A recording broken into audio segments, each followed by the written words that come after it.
Assalamualaikum warahmatullahi wabarakatuh. Salam sejahtera untuk kalian semua.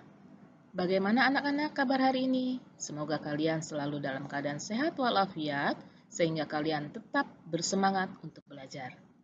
Sebelum belajar, tentunya nanti kalian harus berdoa menurut agama dan kepercayaan kalian masing-masing, agar ilmu yang kalian peroleh akan bermanfaat. Kembali lagi bersama saya dalam mata pelajaran Ilmu Pengetahuan Sosial, khususnya adalah materi kelas 7. Bersama saya, Riwa Rahmalu dari SMP Negeri 6 Kota Tangerang. Baiklah, sebelum memulai kegiatan pembelajaran tentang kegiatan distribusi, coba kalian perhatikan dulu kompetensi inti.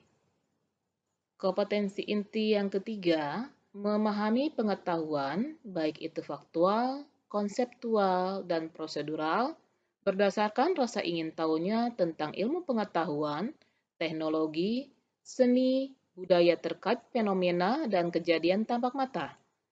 Yang keempat, mencoba mengolah dan menyaji dalam ranah konkret, menggunakan, mengurai, merangkai, memodifikasi, membuat, dan ranah abstrak, menulis, membaca, menghitung, menggambar, dan mengarang, sesuai dengan yang dipelajari di sekolah dan sumber lain yang sama dalam sudut pandang maupun teori. Sementara kompetensi dasarnya yaitu 3.3, memahami konsep interaksi antar manusia dengan ruang sehingga menghasilkan berbagai kegiatan ekonomi, baik itu produksi, distribusi, konsumsi, permintaan, dan penawaran, dan interaksi antar ruang untuk kelangsungan kehidupan ekonomi, sosial, dan budaya Indonesia. Kompetensi dasar 4.3 menjelaskan hasil analisis tentang konsep interaksi antar manusia dengan ruang, sehingga menghasilkan berbagai kegiatan ekonomi, baik itu produksi, distribusi, konsumsi, permintaan, dan penawaran, dan interaksi antar ruang untuk kelangsungan kehidupan ekonomi, sosial, dan budaya Indonesia. Selanjutnya adalah tujuan pembelajaran. Setelah pembelajaran berakhir, siswa diharapkan dapat: pertama, menjelaskan pengertian distribusi. Kedua, menjelaskan tujuan distribusi.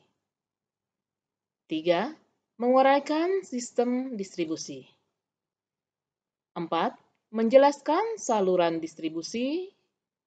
Dan 5. Menyebutkan lembaga.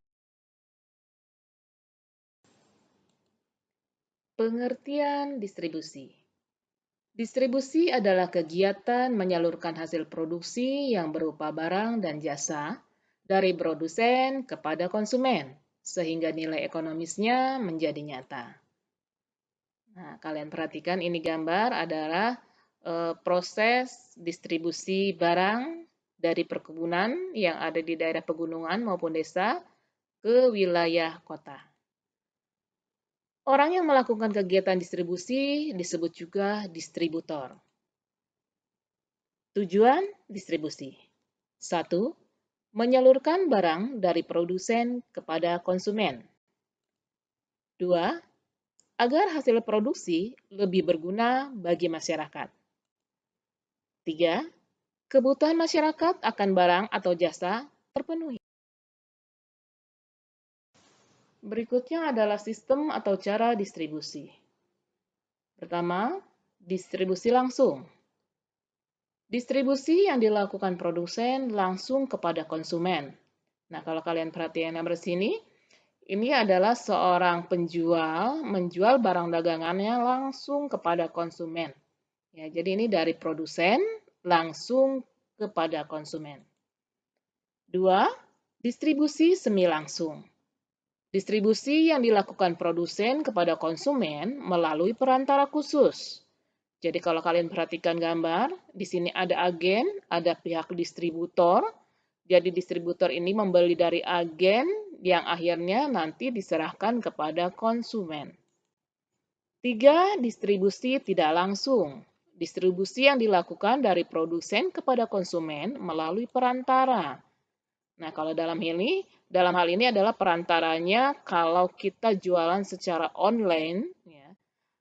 Jadi konsumen itu tidak membeli langsung kepada penjual, tetapi melalui perantara khusus. Ini yang dikatakan adalah penjualan secara online. Jadi ada pihak yang menjual, yang menawarkannya.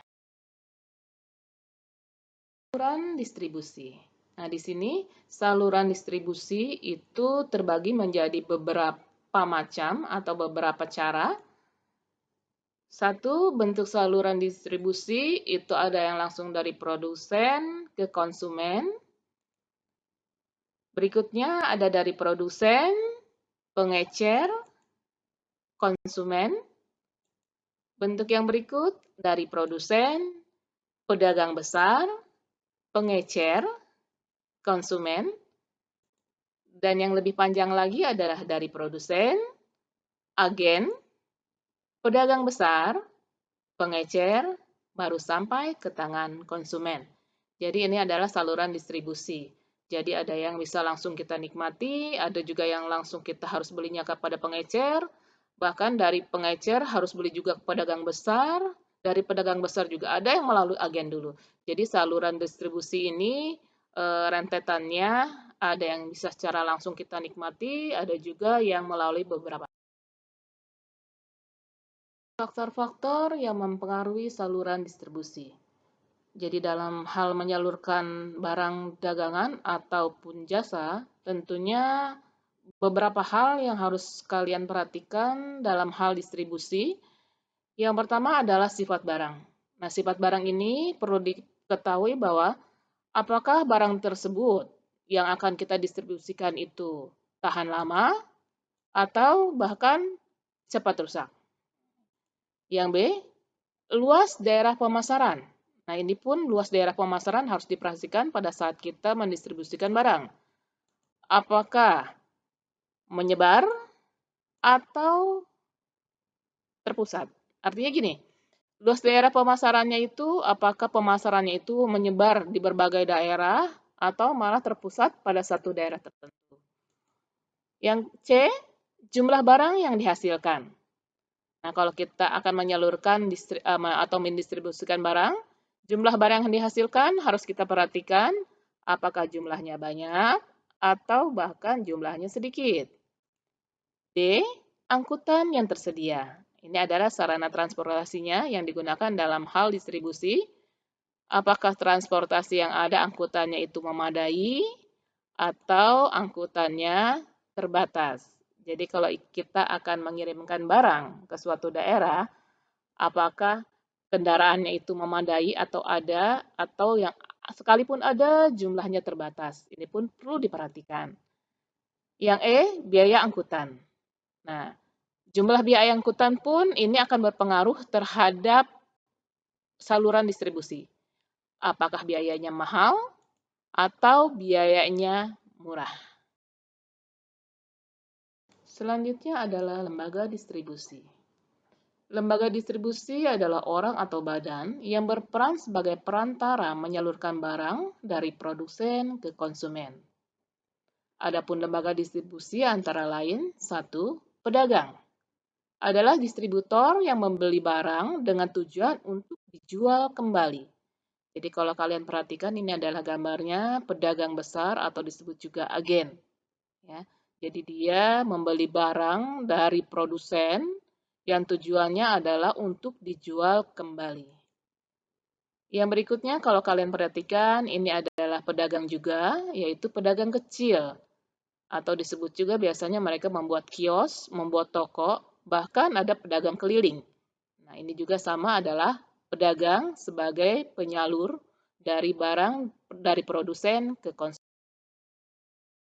Distribusi berikutnya yaitu yang kedua, perantara khusus.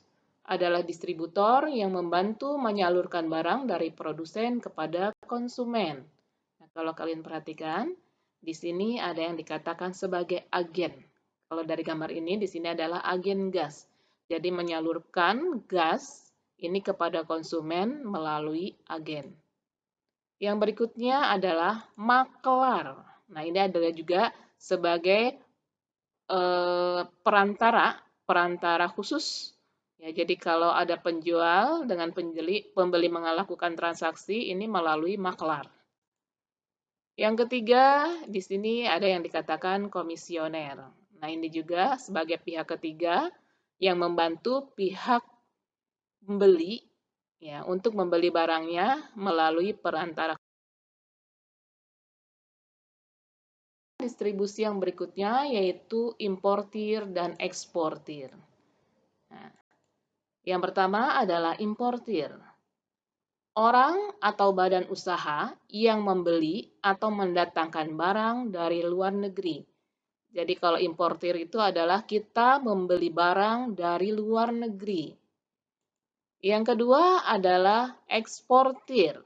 Adalah orang atau badan usaha yang menjual barang ke luar negeri. Artinya bahwa barang itu ada di tanah air kita dijual keluar atau ke luar negeri. Itu namanya ekspor. Sementara orang yang melakukan kegiatannya disebut eksportir. Baiklah anak-anak, materi untuk distribusi saya cukupkan sampai di sini. Kita bertemu minggu depan dengan materi yang berikutnya. Jangan lupa tugas kalian kerjakan, baik itu LKPD, Quizy, maupun game. Dan jangan lupa tetap semangat, tetap jaga kesehatan, patuhi protokol kesehatan. Wassalamualaikum warahmatullahi wabarakatuh.